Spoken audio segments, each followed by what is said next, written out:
Salut à tous, aujourd'hui je vous propose de faire un check-up complet d'une voiture ancienne que vous venez d'acquérir. Comme c'est un peu le cas pour moi avec cette Buick Skylark 1970, il y a tout ce que le vendeur vous a dit, tout ce qui aurait été fait. Maintenant on ne va pas prendre de risques, on va faire les choses bien. C'est quand même un véhicule ancien, donc il y a des choses à remplacer par avance, il y a des faiblesses connues avec le temps.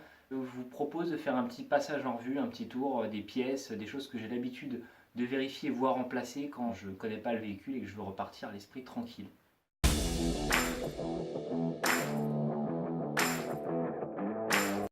Alors la première étape hyper importante qu'il ne faut vraiment pas négliger, c'est de profiter d'avoir enfin le véhicule pour soi dans son garage pour le lever sur 4 chandelles, enlever les 4 roues et faire le tour complet des soubassements, des passages de roues. Regardez vraiment toutes les parties sensibles à la rouille sur ces véhicules-là.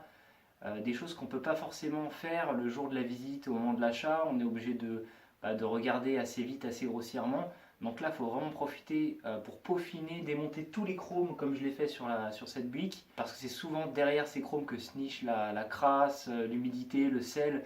La petite découverte derrière en retirant le chrome sur la partie arrière droite, juste derrière le passage de roue.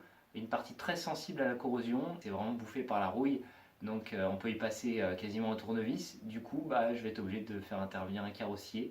Ça va que c'est pas sur une grande surface, donc il y aura un découpage de tôle et soudure d'une nouvelle tôle. Et l'avantage, c'est que vu que c'est une partie invisible, il n'y a pas besoin de faire une super peinture identique, ça sera caché par le chrome.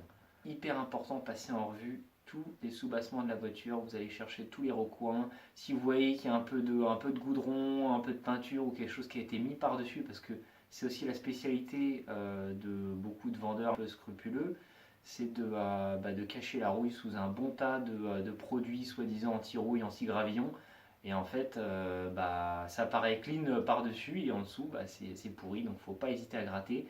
Et c'est pour ça que vraiment je vous recommande, quand c'est possible, préférer finalement un véhicule avec de la rouille de surface ou par endroit de la rouille un peu plus importante, mais qui est visible au moins à l'œil nu. On a frénésie de tout démonter, je suis allé jusqu'à démonter les pare-chocs, donc on en profite pour regarder derrière, même si au niveau électrique, si les faisceaux des feux sont en bon état. Profitez-en pour démonter un maximum de pièces. Dans les endroits sensibles à la rouille, il y a aussi tout ce qui est un fond de coffre, donc n'hésitez pas à rentrer dans le coffre, retirer l'isolant, le tapis de sol et vous regardez vraiment tous les recoins, les petits angles, la partie aussi, alors je connais pas son nom, mais en gros l'espèce de planche de bord qui est derrière la banquette arrière a tendance à beaucoup rouiller aussi parce que l'eau s'y engouffre au niveau des joints lunettes arrière. Donc il faut vraiment surveiller la rouille à ce niveau-là.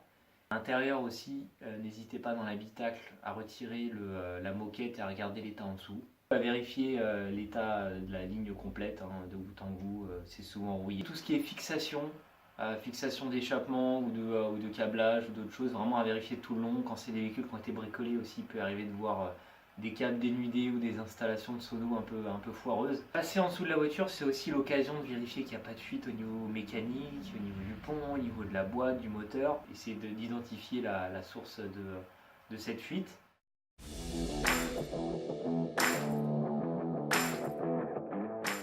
Première chose, la partie visuelle, donc observez bien tout le compartiment moteur, l'état du câblage, voir s'il n'y a pas des fuites dénudées, des petites choses à rattraper, des fuites classiques au niveau des caches culbus, du maître-cylindre, check-up visuel complet pour voir s'il n'y a pas une anomalie, un petit truc qui a été bricolé ou mal réparé. J'ai le filtre à air, tant qu'à faire.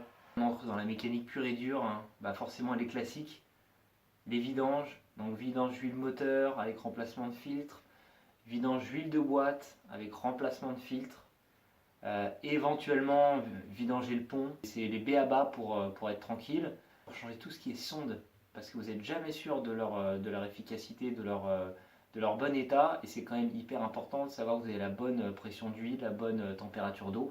Donc changer ces sondes, ça ne coûte pas grand chose, et au moins vous êtes sûr d'avoir les bonnes infos au tableau de bord et d'éviter la catastrophe. L'allumage également, on en profite pour changer les bougies, changer les faisceaux d'allumage s'il paraît un peu vieux. Remplacer la bobine également, qui est une pièce qui peut lâcher à tout moment.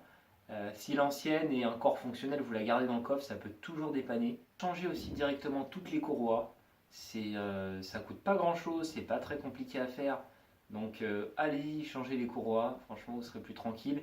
Et si vous êtes chaud, un peu comme moi en ce moment, voilà, que vous avez vraiment envie d'être tranquille de chez tranquille, si la pompe à eau a pas l'air de toute dernière génération, changez-la. Pour retirer toutes les courroies, bah, allez hop, vous avez l'accès, c'est le moment ou jamais, changez la pompe à eau. Le refroidissement, c'est souvent un aspect qui fait peur sur les voitures anciennes. On a toujours en tête l'image de la bagnole ancienne qui est en panne dans les embouteillages parce qu'elle a trop chauffé. On n'a pas attendu des voitures des années 2010 pour savoir faire des moteurs qui ne chauffent pas. C'était quand même assez efficace quand c'était en bon état à l'époque. Donc première chose à faire, c'est vidange du liquide de refroidissement et remplacement Calorsta. Vidanger, vous nettoyez bien le circuit côté moteur et côté radiateur en faisant passer de l'eau plusieurs fois, plusieurs cycles pour bien enlever la crasse. Souvent il était question de mettre du vinaigre d'alcool ou des produits un peu détergents. Alors il y a deux écoles, avant j'étais partisan de ça mais j'ai entendu un peu tout et son contraire donc j'évite aujourd'hui. Donc déjà faites un bon rinçage à l'eau, vous remplissez tout avec du liquide de refroidissement neuf, vous faites quelques centaines de kilomètres et vous revidangez parce que c'est quand même un moteur qui peut avoir plus d'une trentaine d'années. Donc généralement le liquide redevient très vite sale, donc vous faites au moins 2 cycles de nettoyage, c'est pas du luxe. Ne faites pas non plus l'économie d'une durite, hein, changez les deux durites parce que ça c'est pareil, ça lâche sans prévenir et ça c'est vraiment con pour une pièce si peu chère.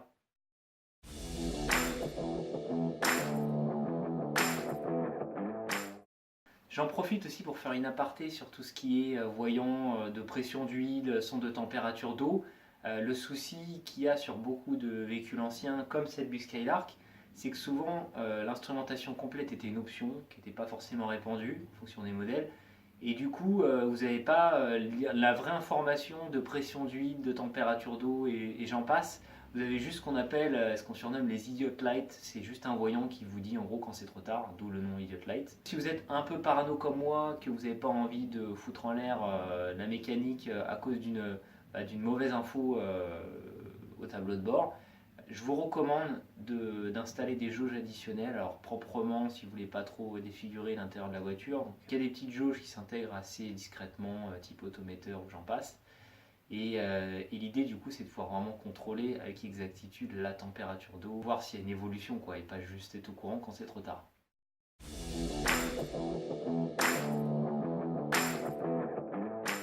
Là les classiques, hein, vous contrôlez aux 4 roues, disques, état des disques, état des plaquettes, des tambours, des garnitures de frein, et vous en profitez pour purger tant qu'à faire liquide de frein. Regardez également tout ce qui est durite rigide, flexible.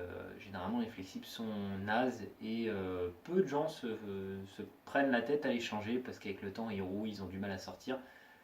Donc prévoyez quand même un chalumeau, prévoyez du matos parce que ça peut casser, ça peut être compliqué avec le temps vu que le liquide de frein est assez corrosif. Prévoyez le pire quand vous démontez les vieux flexibles de frein.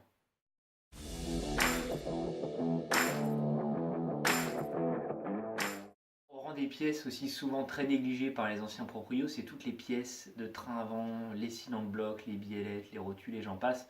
Parce qu'effectivement, c'est pas des pièces super excitantes à acheter, ça coûte assez cher, c'est très chiant à remplacer, souvent c'est vraiment sous pression, très contraint comme pièce. Donc il faut un peu de matériel, ça joue beaucoup sur le comportement routier, ça fait des bruits, des vibrations pas forcément agréables. Donc c'est quelque chose qu'il faut penser à changer. Donc, vérifiez vraiment s'il n'y a pas du jeu au niveau de ces pièces, voilà, en secouant un peu les biellettes, les rotules. Vérifiez aussi s'il n'y a pas de jeu de roulement, vous prenez la roue, vous tirez, vous faites pression un peu verticale pour voir que la roue ne bouge pas trop sur son axe. Voilà, il y a des petits contrôles à faire qui prennent pas trop de temps et qui vous permettent de tout de suite identifier des soucis.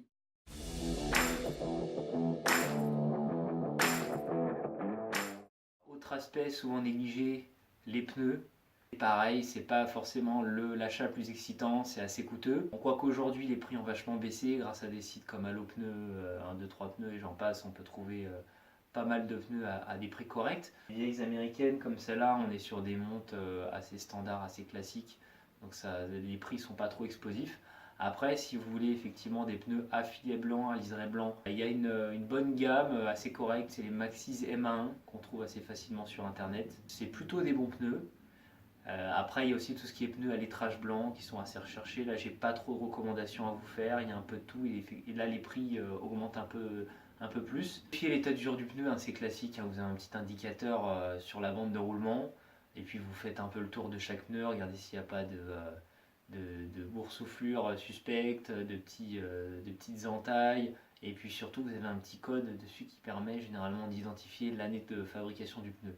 Faut vous dire grosso modo qu'au-delà de 10 ans, c'est pas terrible de rouler avec. Et très sincèrement, je sais qu'il y a beaucoup de véhicules anciens qui roulent avec des pneus, mais secs de chez sec, et c'est vraiment dangereux, donc évitez au maximum. J'en connais beaucoup qui ont éclaté un pneu sur la route. Donc non seulement ils risquent de se mettre en danger, et au-delà de ça, ça leur a coûté aussi un bon billet en carrosserie, parce qu'un pneu qui éclate à 110, 130, je peux vous dire que ça fait des gros dégâts.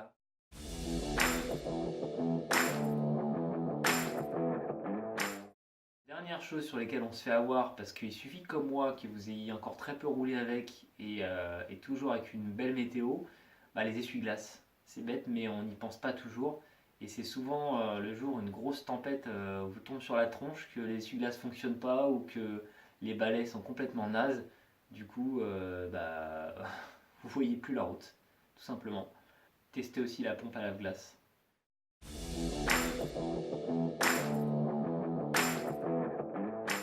Vous êtes nombreux à me demander comment se passe l'entretien d'une voiture américaine ou où j'achète mes pièces. Alors, l'achat des pièces, je fais comme beaucoup, j'achète chez rocoto.com. Donc, c'est un site américain qui est aujourd'hui traduit en français, qui livre assez vite et qui vraiment propose les meilleurs prix. Donc, c'est un site sur lequel vous allez trouver majoritairement beaucoup de pièces mécaniques classiques pour l'entretien courant. Parfois, en fonction des modèles, vous aurez aussi des pièces de finition, des pièces d'habitacle, comme sur cette bus Skylark, qui est un châssis qui a été très répandu à l'époque chez GM. Donc on trouve vraiment des pièces même hyper détaillées. Pour les modèles un peu plus spécifiques, ce qui est génial aux États-Unis, c'est qu'il y a énormément de grosses communautés établies autour de modèles. Il y a vraiment les fans de Thunderbird, les fans de Mercury Cougar, les fans de Cadillac, Fleetwood. Enfin vraiment, voilà, c'est un exemple.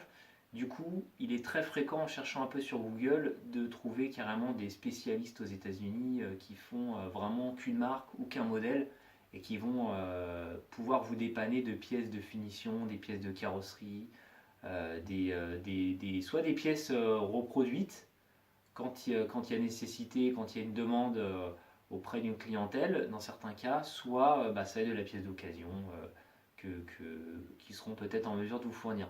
C'est vraiment l'avantage avec les véhicules américains, c'est qu'il y a une multitude de sources pour trouver ces pièces. Vous allez me dire, ouais, c'est pas cool, tu pourras mettre en avant des professionnels français, il y en a plein des sérieux qui sont dans le milieu depuis des années. Je vais pas citer de nom, je vais pas vous dire que faut pas aller les voir, que c'est tous des voleurs.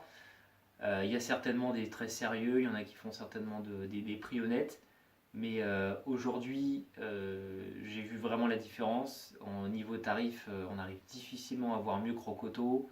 Au niveau des références, je me plante rarement, même s'il faut vraiment prendre le temps de bien vérifier certaines pièces que c'est la même que vous avez remplacée, parce que il y a tellement de choix de références qu'on peut se paumer. Petit conseil pour ceux qui découvrent Rocoto, on peut être vite paumé au départ parce qu'il y a tellement de choix de pièces. Ce qu'il faut savoir, c'est grosso modo, il y a souvent 2-3 gammes. Il y a ce qu'ils appellent la gamme économique qui est, à mon avis, à éviter. C'est surtout pour des gens qui veulent des pièces rapides pour la revente, moins chères. C'est souvent moins fabriqué. Ou alors dans le cas de pièces de freinage, par exemple, vous allez avoir moins de garniture sur la pièce. Donc c'est vraiment pour du court terme.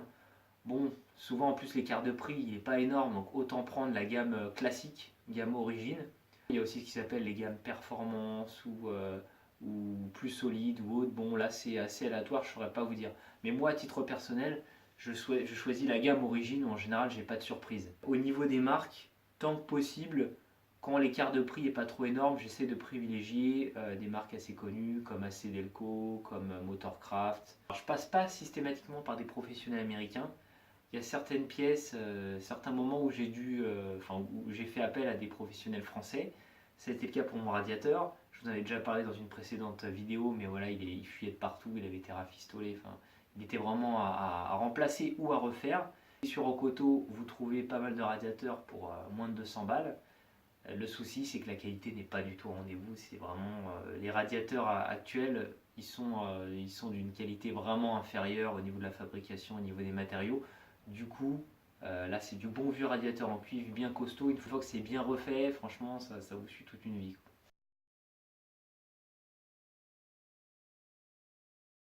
En remplaçant le radiateur, je me suis aperçu que la durite de refroidissement de boîte était cassée et que l'ancien proprio avait remis un bout de durite caoutchouc entre deux. Du coup, ça pissait un peu et là, j'en ai profité pour la démonter et la faire refaire chez un spécialiste.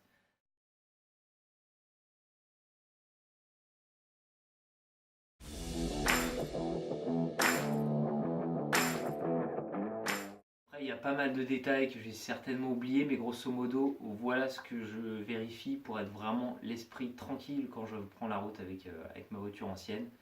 Donc évidemment aussi, il y a tout ce qui est éclairage, tous les classiques contrôles techniques que vous pouvez passer en vue. Mais là, voilà, je m'attachais vraiment à faire le tour de tout ce qu'il faut vérifier ou remplacer si effectivement le véhicule tourne bien, on rentre bien, qu'il n'y a pas de souci particulier. Je vous dis à bientôt pour une prochaine vidéo. Salut!